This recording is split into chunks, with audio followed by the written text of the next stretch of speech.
I believe in the boy who always stepped up when someone was in need. I believe in the man who just wants to help, without wanting to apply too much pressure. I believe you can be one of the greatest forces for good this world has ever seen. Whatever you choose to do, please know I'm exceedingly proud of you. Today on the Comic Book Report, Nightwing by Tom Taylor and Bruno Redondo Omnibus Volume 1 from DC Comics. Stick around and check it out.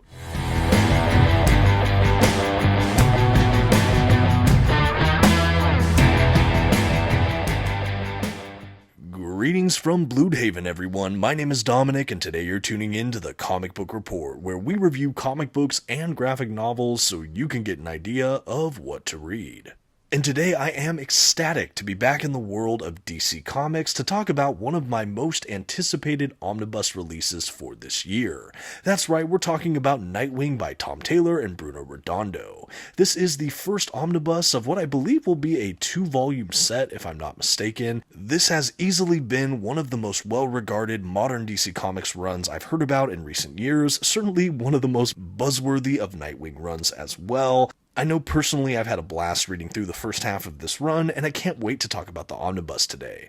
Before we dive in though, just a quick shout out to the channel's sponsor, OrganicPriceBooks.com. If you're looking to pick up your own comic book collected editions, including this very omnibus, I always encourage you to check out their website. You can find a link to them in this video's description, and if you see anything on the site you like, you can actually use my discount code at checkout, TheComicBookReport, to save $2 off of your order. Please note if you use my affiliate link or code to make a purchase, I will earn a small commission, but it's still the best way you can support this channel. Thank you so much for considering. Now on with the show. First, some quick facts about today's collection. The comics in this volume were written by Tom Taylor and illustrated primarily by Bruno Redondo.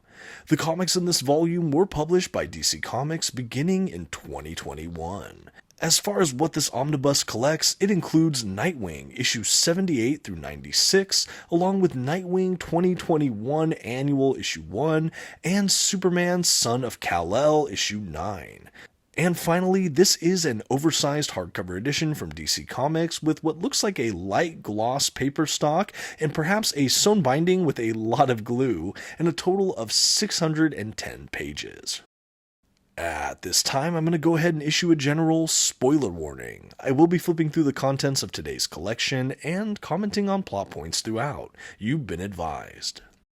Okay, and here's our first dedicated look at the front dust jacket cover for today's Nightwing Omnibus, and right from the top, I'm not sure if my camera work is doing it justice. The Nightwing title, as well as the Nightwing character himself, the blue on those images is actually a kind of shiny holographic material that really pops. I'm really impressed by that, and that's something you see on the spine, back cover, as well as the interior flaps of the dust jacket, but you'll see more of that as we go. Now, as we move along to that spine, we have a field of black with a Nightwing domino mask up top, followed by the Nightwing title in that reserved font. We do have the creators, we have the Nightwing logo or symbol, followed by a 1 for Volume 1. All the blue here is that shiny kind of blue. And at the very bottom, we have the new DC Comics bullet logo in a white.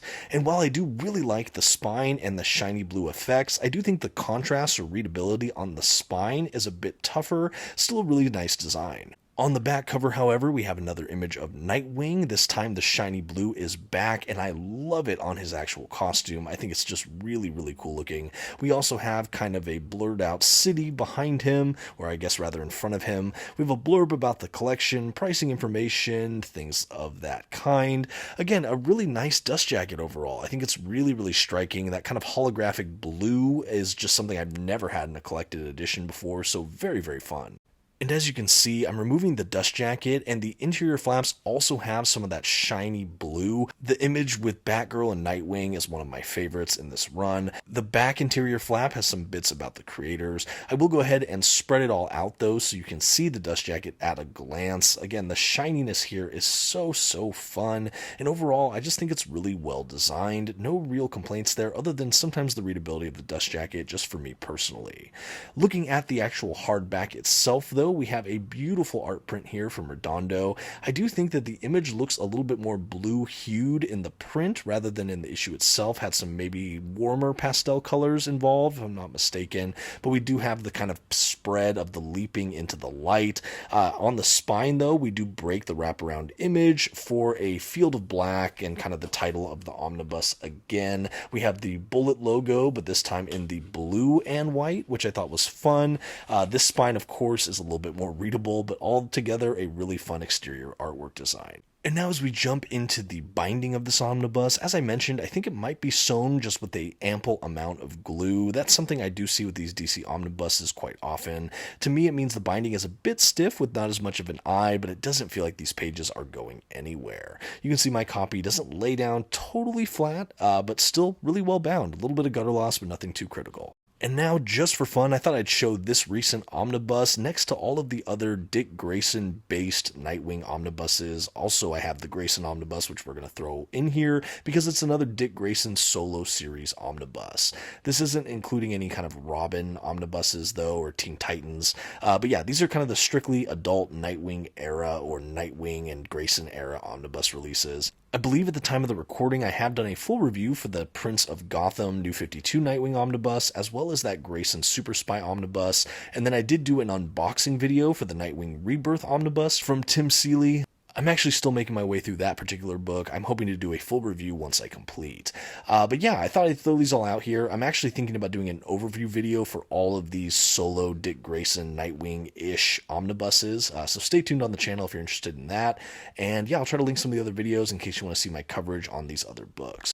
Okay, and now to make our way into the omnibus proper, and after some nice end pages, we do have a title page, followed by a nice spread page with some creator breakdowns and information about the book. The next page, we have a publication information page, followed by the beginning of a table of contents. The table of contents goes on to the next page, and then we have a really novel introduction by Tom Taylor himself, where he kind of does a standard introduction, but also seems to include email excerpts from how he got the job on Nightwing and kind of his heart behind it. I thought that this was a really modern, fresh, and interesting way to do an introduction for an omnibus, but I personally really enjoyed it.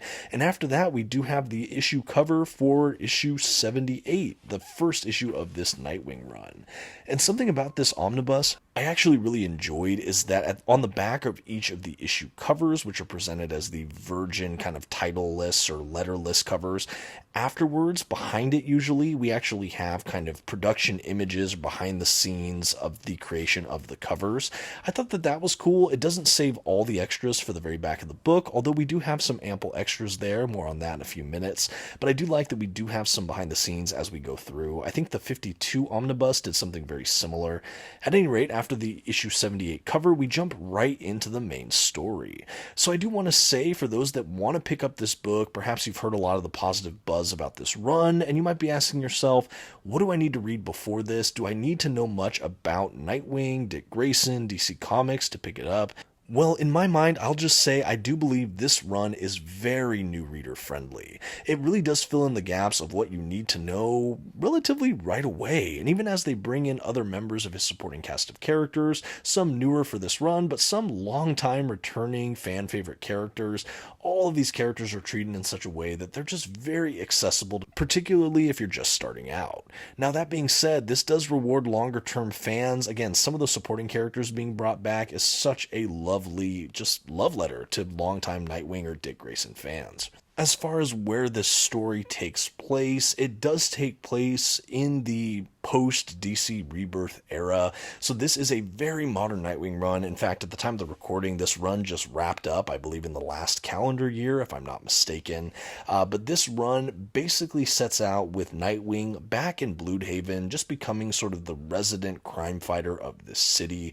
It's at a really interesting point in his life where we just see Nightwing, again, kind of reestablishing what he stands for and really just, again, ingratiating himself to this community. He's at a crossroads crossroads in his life. In fact, in the first issue, he receives a sizable inheritance from Alfred Pennyworth along with a really lovely letter, and he all of a sudden has to figure out how to manage all of this wealth. He also has Barbara Gordon, Batgirl, coming back into a kind of closer degree of relationship in his life again. She's been an on and off again flame for Nightwing and Dick Grayson. Obviously a crime-fighting partner and friend and ally, but that is something that Tom Taylor and Bruno Redondo do hit upon across their run, is this deepening of relationship again with Batgirl Barbara Gordon. Really like to see that, and I like that we have seeds of it even in the first issue here. Now, to pivot slightly, I do want to set up some context for this run as well. If you've been collecting the Nightwing omnibuses, you might notice that the Prince of Gotham omnibus goes directly into the Grayson Super Spy omnibus, which goes directly into the Nightwing Rebirth omnibus, which might have you asking, does this take place directly after that giant Nightwing Rebirth omnibus? And the answer is no. There is a period of issues between the end of that and where this begins. That has not been collected in omnibus as far as I'm concerned. In fact, I don't even think it's been collected in oversized format, although someone please correct me if I'm wrong there. But what this Nightwing run seems to want to do, and this is certainly what Tom Taylor suggests in the introduction, is he doesn't like how Nightwing's maybe been handled in recent history, and he wants to get Dick Grayson's Nightwing back up to kind of an A-list position in the DC universe. And I think across this run, largely he succeeds. We really find out why this fan favorite character is so well esteemed, and I think for my money, Tom Taylor brings him to some decisively new heights. I think when you pair him with the incredible artwork from Redondo throughout most of this run, you really see that elevated status as well. Something I'd love to commend Tom Taylor for in particular is I think that he is someone who really just understands character voices. I don't just mean that he's good with characterization, although I do firmly believe he is. I feel like he really lovingly understands who these characters are and their motivations. I've seen him play in these large, kind of fantastical sandboxes, things like Injustice or Marvel's Dark Ages or Dark Knights of Steel, I think was Tom Taylor if I'm not mistaken. I think Deceased if I'm not mistaken. But he's also done great character runs like this, and I know All New Wolverine over at Marvel I've been a huge fan of. But in all those cases, I feel like every time he touches on a character, they feel authentically them. Like it's almost like he knows what makes these characters shine, even though they might be different characters. And I love that, and I certainly see that here with Nightwing. He absolutely distills why Dick Grayson is such a likable character, and he just puts it on full display here. But let's go back to this run particularly. So what's interesting about this omnibus is when it was initially solicited, I believe the cover they showed was the cover for issue 78, not the cover we actually have on this omnibus. I think they also mentioned that this book would go through issue 100, which is not the case. It only goes through 96. So I think that volume 2 omnibus is going to have maybe more issues than we initially expected. I know that this omnibus is quite small for many out there. It's just over 600 pages, but it is extremely readable. I really do like that. It's a very manageable size for an omnibus, especially when you compare it to that Nightwing Rebirth omnibus, which I also really enjoy, but that thing is absolutely massive. Okay, I'm going to get a little bit more focused with this video. Let's go back to some of the storytelling we have in this omnibus. So what we have here, again, is a more Bloodhaven-based sequence of stories. He's clearly the vigilante of choice for this community. We have Tom Taylor really focusing on Nightwing as the local hero, as well as Dick Grayson as this new kind of burgeoning philanthropist, and again, trying to navigate his newfound wealth, and the, again, growing relationship he now has again with Barbara Gordon. Really love that. We're also introduced to the character known as Heartless, who seems to be taking out characters' hearts throughout Bloodhaven. This guy's lurking in the shadows and is definitely primed to be the big bad of this arc, or of this run, I should say. We also have the return of Blockbuster, who has just ascended to new levels of villainy, at least in my mind. I love how Redondo really just captures that character, and I really like that we have him as kind of an arch nemesis for Nightwing as well throughout the run here. As Dick Grayson navigates all of that, we also have a sequence of issues that are tie-ins to the Fear State event over at Batman, so we get to see Nightwing's contributions to that crossover, which I do enjoy. Now, we don't have the Batman issues or some of the other crossovers, but we do have the Nightwing-based tie-ins. I do think that that's nice to have. It's kind of hard with these event tie-ins because you don't have the full picture. Again, for that, don't forget to check out James Tynion IV's Batman Fear State. But yeah, we have a lot of ups and downs. We have Nightwing clashing with Blockbuster, with Heartless, and a couple other villainous appearances or characters. We also have some great cameo appearances from some of his former and fellow Teen Titans or Titans. Loved seeing this as a longer term fan of the Teen Titans, particularly Wally West. He makes a couple notable appearances toward the middle and back half of this omnibus. Really love it. It makes me really wish we got Tom Taylor on a dedicated Wally West Flash run, just because I would just really like to see that. But I love the scenes we got here. The interplay between Dick and Wally I thought were fantastic. And overall, again, it's just a love letter to longer term fans of this character of Dick Grayson. It also primes nicely for, I believe Tom Taylor did a Titans spin-off that came out around this time as well. So maybe a kind of backdoor pilot or soft launch for the return of that team.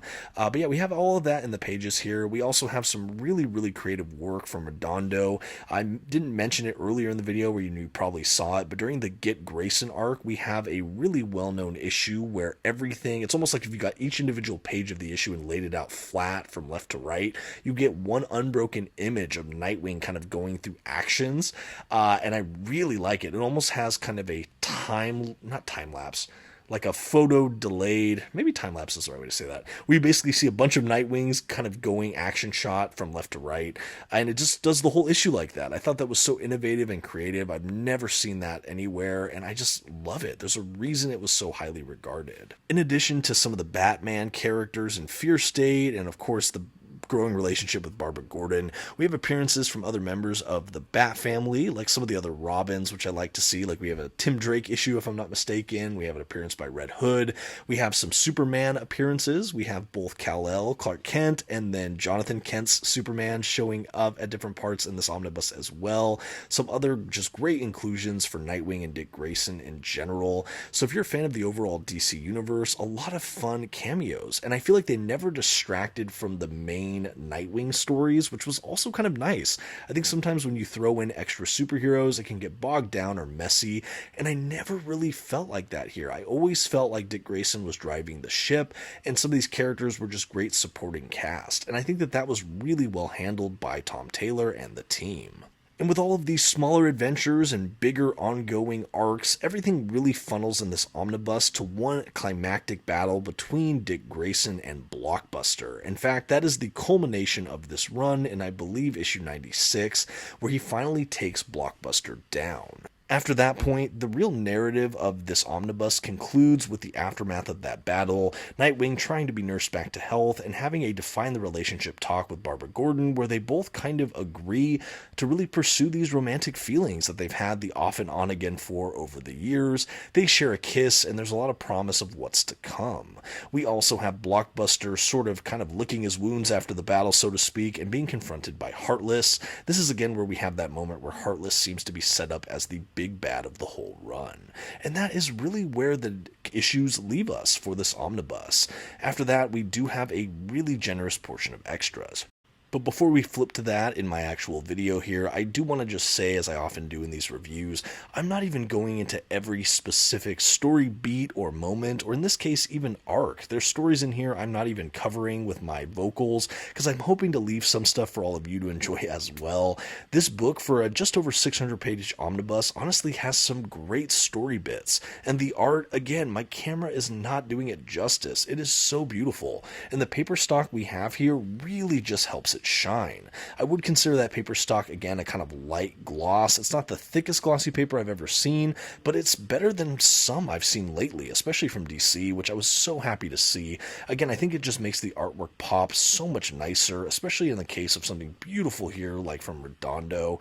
Absolutely stunning stuff. In fact, I would consider it the most visually captivating era for Nightwing as a character. I really, really just adore this art style. I think it fits this character perfectly, and I think the coloring and just everything is just really dialed in top notch. And now that we finally have reached the back of the collection, you've been looking at this cover art or variant cover art gallery. I would say that this is the largest portion of the extras at the back of this omnibus. I'm going to flip through here, but I'm not even showing you every single page here. This is just packed out with extras. After the cover art gallery, we do have a kind of making of each of these main characters. We have sort of character models, little blurbs about the artistic adaptations or designs or iterations of these characters. Really loved this. We have also a couple kind of penciled or inked pages at different stages of production here we get to enjoy.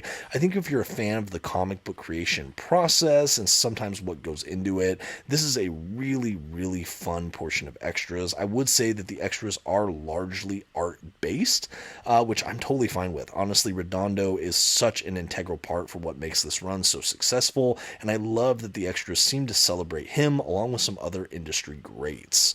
And after that, we end the omnibus with just biography about those two creators, or actually more than that, the two creators on the front page, and on the back page we have some more biographical information on some of the other creators throughout this book.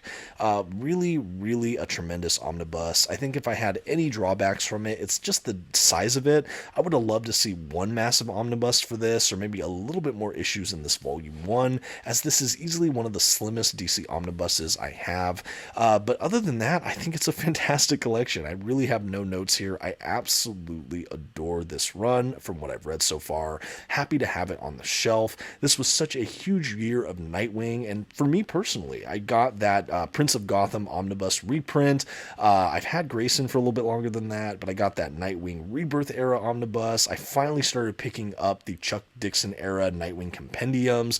So just a really big Nightwing year, and this really caps out the collection for me for the year. Probably, unless I pick up another Nightwing collection somewhere. I've always been a fan of Nightwing, but this year has really revitalized my interest in the character, and it's in no small part due to this incredible run by Tom Taylor and Bruno Redondo. And with that, we're getting ready to land the plane here with the omnibus review. I think all that's left to do is to give this collection a grade. It should be no small wonder, with the incredible artwork and characterization we have all throughout this run, that the Comic Book Report is happy to give Nightwing by Tom Taylor and Bruno Redondo Omnibus Volume 1 from DC Comics an A. Yes, this is a well above average read for me. In fact, I would consider it one of DC's best in recent years. I consider this a must read. Admittedly, I am a huge Batman, Bat Universe, and specifically Nightwing fan, but in all those categories and more, I think that this is just a truly magnificent visual feast. I also think that this is a fantastic read for new and returning readers alike, so it's an easy book to recommend. This omnibus, while not overly large, is perfect for a comfort read, and wow, I'm so happy to finally have it. This book has been a real treat, and I would love to hear in the comments, have you read Nightwing by Tom Taylor and Bruno Redondo? Do you plan to pick up this omnibus? Have you already picked it up? Do you have any other great Tom Taylor recommendations, Bruno Redondo recommendations, or Nightwing reading recommendations? Let me know all of that in the comments, and again, thank you so much for watching. Until next time, this has been the Comic Book Report. Please don't forget to leave your like, those comments we talked about, and maybe share this video with a friend. Thanks everyone, bye.